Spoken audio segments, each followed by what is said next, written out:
আপনি এখনো ভাবছেন এটা ছোটখাটো অন্যায়?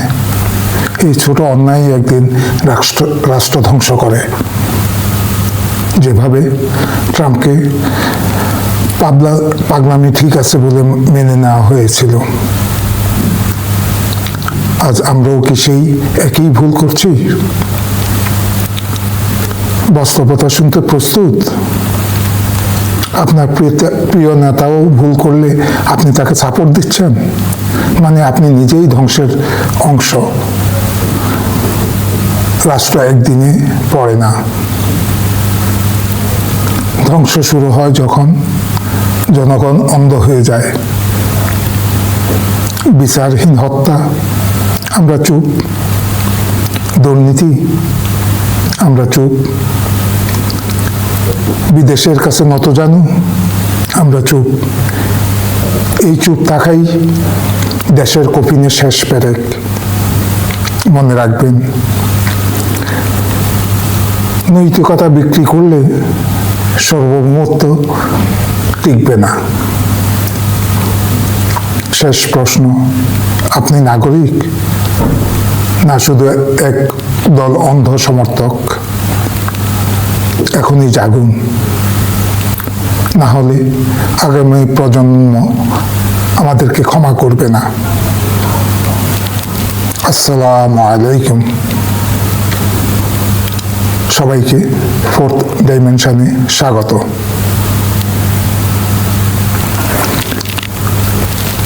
অনৈতিকতার কোনো বাউন্ডারি নেই। আপনি মনে করছেন, ও নেতা এটা করেছে, এটা ছোটখাটো বিষয়, ছোটখাটো অন্যায়, বাদ দাও এটা। ও কিছু ভুল করলে প্রতিবাদ করব, বাধা দিব। নিজেকে প্রশ্ন করুন, আগের ভুলটা কি নেতা আপনাকে জিজ্ঞাসা করে করেছিল? আরেকটি বিষয়, ঘটনাটা যে ভুল না ইচ্ছাকৃত তা কিভাবে আপনি বুঝলেন? ট্রাম্পের দিকে তাকিয়ে দেখেন। 2015-16 সালে একদল মার্কিন সাইকোলজিস্ট বলেছিল ট্রাম্প একজন সাইকোপ্যাথ। মার্কিন জনগণ মনে করেছিল ছোটখাটো পাগলামি অ্যাকসেপ্টেবল। তাছাড়া মার্কিনীদের তো লাভই হচ্ছে, তাই তারা ট্রাম্পকে আবারও নির্বাচন করেছে। এর ফলাফল কি? মার্কিন মূলক আজ একা, নেতো দেশগুলো তার পাশে দাঁড়াচ্ছে না। মার্কিন হেজিমনির আজ হুমকির মুখে। যে কোনো অপরাধ প্রবণতাই সাইকোলজিক্যাল ডিসঅর্ডার। এই সাইকোলজিক্যাল ডিসঅর্ডার নিয়ন্ত্রণ না করা হলে বা চিকিৎসা না করা হলে ক্রমান্বয়ে তার অসুস্থতা বৃদ্ধি পাবে, একসময় সীমা অতিক্রম করবে। তখন আমরা বলি সে পাগল হয়ে গেছে। তার মানে হচ্ছে সে প্রচলিত কোনো নিয়ম কানুন মানে না, তার মনে যা আসে তাই সে করে। তার কাছে সে স্বাভাবিক বলে তার কাজকে সে স্বাভাবিক বলেই মনে করে। পাগলের স্বাভাবিক কাজ পরিবারের জন্য কি পরিস্থিতি তৈরি করে আপনারা ভালোই জানেন। একজন খুনি যে জন্মগতভাবেই খুনি নয়, সেটা আমরা সবাই জানি। ধীরে ধীরে অনৈতিকতাকে আত্মস্থ করে সে একসময় খুনি হয়। একসময় সে চরম অপরাধী হয়ে ওঠে। এর জন্য তার আশেপাশের পরিবেশ দায়ী। অনেক ক্ষেত্রে দেখা যায় আশেপাশের মানুষগুলো তাদের ছোটখাটো স্বার্থে অনৈতিকতাকে প্রশ্রয় দিচ্ছে, অনেক ক্ষেত্রে শিক্ষা দিচ্ছে। এক্ষেত্রে আমার বাবার বলা একটি গল্প মনে পড়ে। এটাকে শুধু গল্প না বলে জীবনের গল্প বলা উচিত। অনেকেই সন্তানকে মিথ্যা বলতে শেখায় প্রতিপক্ষকে জব্দ করার জন্য। নিজ সন্তানকে শিখিয়ে দেয় সালিশে বসলে তুই এটা বলবি, তুই ওটা বলবি। উদ্দেশ্য তার প্রতিপক্ষ বা অপছন্দের মানুষটাকে জব্দ করা বা কোনো স্বার্থ হাসিল করা। কখনো কি ভেবে দেখেছেন আপনি হয়তো কিছু অনৈতিক সুবিধা হাসিল করলেন, কিন্তু নিজ সন্তানকে কি শিক্ষা দিলেন? আপনি কিছু অনৈতিক সুবিধা আদায়ের জন্য নিজ সন্তানকে অনৈতিকতার পথে ঠেলে দিলেন। সে কি শিখল? কিছু পেতে হলে মিথ্যা বলা কোনো অপরাধ নয়, অনৈতিক কাজ করা কোনো অপরাধ নয়। সে বড় হয়ে যখন আপনার সাথে মিথ্যা বলে তখন তো খুবই রাগ করেন, অনেকে গালাগালিও করেন। তখন আপনি ভুলে যান অনৈতিকতার সবক আপনি নিজেই দিয়েছিলেন। মনে রাখবেন, অনৈতিকতার কোনো স্থান, কাল, পাত্র থাকে না। বিবেচনা থাকে শুধু একটাই, নিজস্ব প্রাপ্তি, আর সেটাই সে করে। আমি 90-এর স্বৈরাচার বিরোধী আন্দোলনের একজন মাঠের কর্মী। আমার মতো লাখো কর্মী একটাই স্বপ্ন দেখেছিল, একটি কল্যাণ রাষ্ট্র। আমরা কি পেলাম? সংসদীয় গণতন্ত্র? আসলে সেটা কি ছিল? সংসদীয় প্রেসিডেন্সি বললে কি ভুল হবে? শেখ হাসিনা যেটাকে বাকশালীতন্ত্রে নিয়ে গিয়েছিলেন, এর এই ধারাবাহিকতায় 2003 সালের প্রাপ্তি র্যাব গঠন এবং তার জন্য দায় মুক্তি আইন।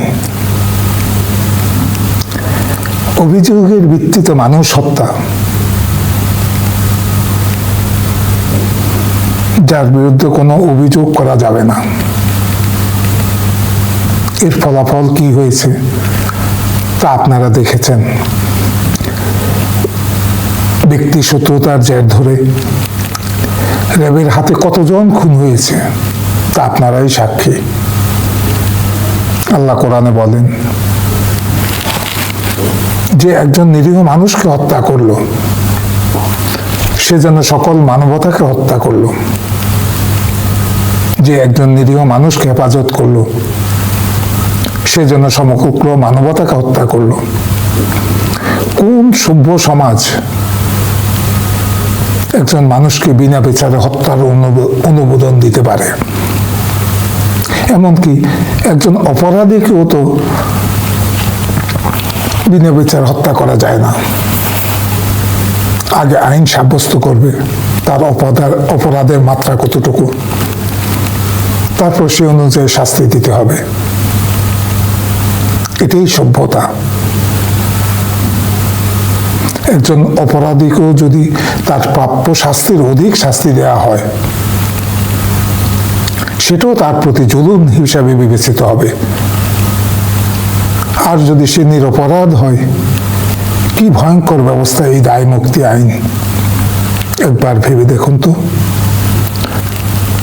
যারা এই আইন করেছেন তারা কি বুঝে শুনে করেছেন নাকি না বুঝেই করলেন? না বুঝে করলে তাদের মেধা, তাদের যোগ্যতা নিয়ে প্রশ্ন ওঠে। আর জেনে শুনে করে থাকলে বলতে হবে তারা নৈতিকতার মানদণ্ডে অসুস্থ। অর্থাৎ উভয় ক্ষেত্রেই বলতে হবে আমরা ভুল নেতৃত্ব নির্বাচন করেছি। আজ আমাদের উপলব্ধি হওয়া প্রয়োজন, অন্যথায় আমাদের কপালে আরো দুর্গতি আছে। আজ আমরা কোন পথে হাঁটছি? মাননীয় প্রধানমন্ত্রীর খাল খনন কর্মসূচি, বৃক্ষরোপণ কর্মসূচি আসলেই চমৎকার উদ্যোগ। পরিবেশ রক্ষায় যুগান্তকারী পদক্ষেপ। পারিবারিক কার্ড প্রোগ্রাম সময় উপযোগী। ওনার সাদামাটা জীবনযাপন প্রশংসার দাবি রাখে। একজন সফল নেতার জন্য এগুলি অপরিহার্য, তবে যথেষ্ট নয়। আমাদের জাতীয় স্বাতন্ত্রতা, নিরাপত্তা এবং খুদমুখতারি সবচেয়ে গুরুত্বপূর্ণ। এগুলো রক্ষা করাই একজন রাষ্ট্রনায়কের প্রধান দায়িত্ব। একটি দেশের সোভারনিটি বা সার্বভৌমত্ব যদি কম্প্রোমাইজড হয়, তাহলে অন্য সব ভালো কাজ শুধুই কসমেটিক বলেই বিবেচিত হবে।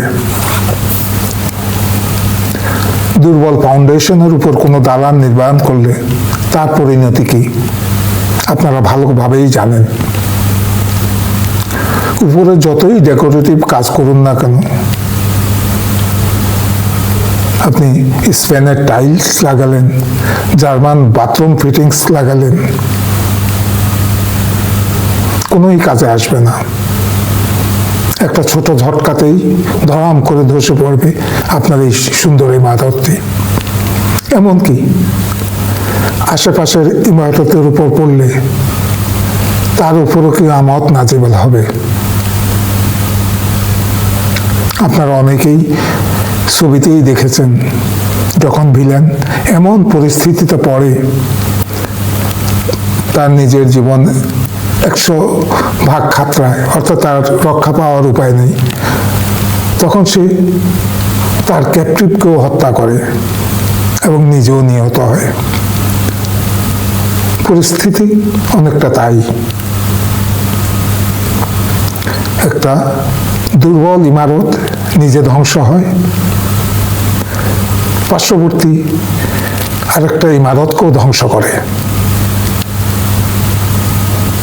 দেশের সোভারেনিটি সকল উন্নয়নের ফাউন্ডেশন। সার্বভৌমত্বই যদি না থাকে, বাকি সব উন্নয়ন যে কোনো মুহূর্তে ধরাম করে পড়ে শেষ হয়ে যাবে। বর্তমান সময়ে দেশ দখলের রীতি নেই।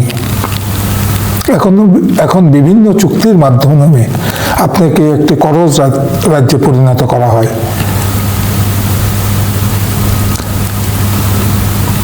আমার বিএনপি অনেক বন্ধুকে বলতে শুনেছি, আমেরিকার ইচ্ছার বিরুদ্ধে গিয়ে আপনি টিকে থাকতে পারবেন না। আপনাদের স্মরণ করিয়ে দিতে চাই সার্ক গঠন ও ভারতের অন্তর্ভুক্তির কাহিনী। কি মনে পড়ে কিভাবে শহীদ জিয়া বিচক্ষণতার সাথে পরিস্থিতি সামাল দিয়েছিলেন। ভারত সার্কে যোগ দিতে চায়নি। সে নিজেকে এই অঞ্চলের ভাগ্য বিধাতা মনে করে। কাউকে সে জবাবদিহি করতে চায় না। কিভাবে তিনি ভারতকে বাধ্য করেছিলেন সার্কে যোগ দিতে। এখানেই একজন নেতার ক্রেডিবিলিটি। প্রতিকূল পরিবেশে কিভাবে আপনি পরিস্থিতি নিয়ন্ত্রণ করবেন।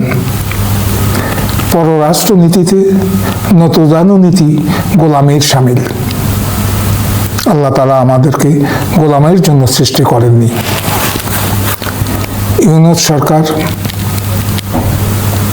ইউনূস সরকারের যে ব্যক্তিটি বাংলাদেশকে করদ রাজ্যে পরিণত করার সকল চেষ্টা করেছে, তাকেই আপনারা পররাষ্ট্রমন্ত্রী বানালেন। এর আগেও বলেছি, করিডোর বা বন্দর ইজারা দেয়া চেষ্টা তার কমতি ছিল না। শুধুমাত্র বর্তমান সরকার ও বিরোধী দলের সহযোগিতায় বাণিজ্য চুক্তি নামে বাংলাদেশকে বন্ধক রাখতে পেরেছেন। এটাই তার সফলতা। এই সফলতার জন্য আপনি তাকে পুরস্কৃত করলেন। সে কারণেই কি আপনারা বিচার বিভাগের স্বাধীনতা চান না? রাষ্ট্রীয় প্রতিষ্ঠান না করে দলীয় প্রতিষ্ঠান গড়ছেন। মার্কিন গুরুদের সেবার কাজে যেন কোনো বাধা না আসে তার পথ পরিষ্কার করছেন। কি বুঝবো আমরা? ইরান যুদ্ধ বিশ্বে নতুন মেরুকরণের ক্ষেত্র সৃষ্টি করেছে। সেখানে আমরা মার্কিনীদের গোলামিতে বিভোর।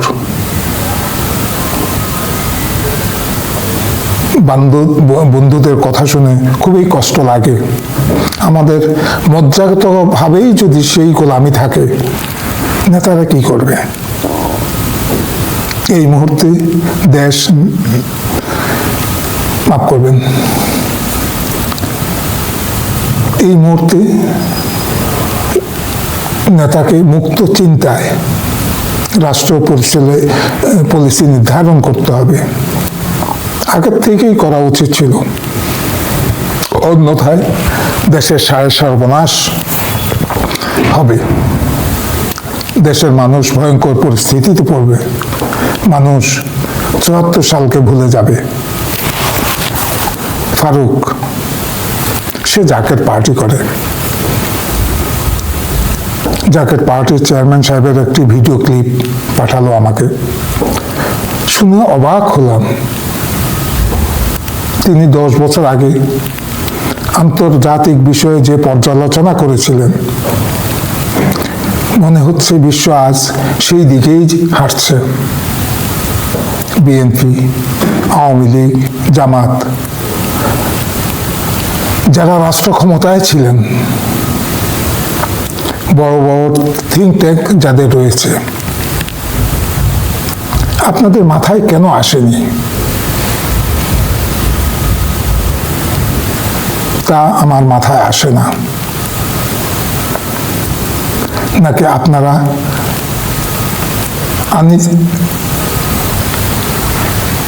মাফ করবেন, নাকি আপনারা সেটা মাথায় আনতেই চাননি?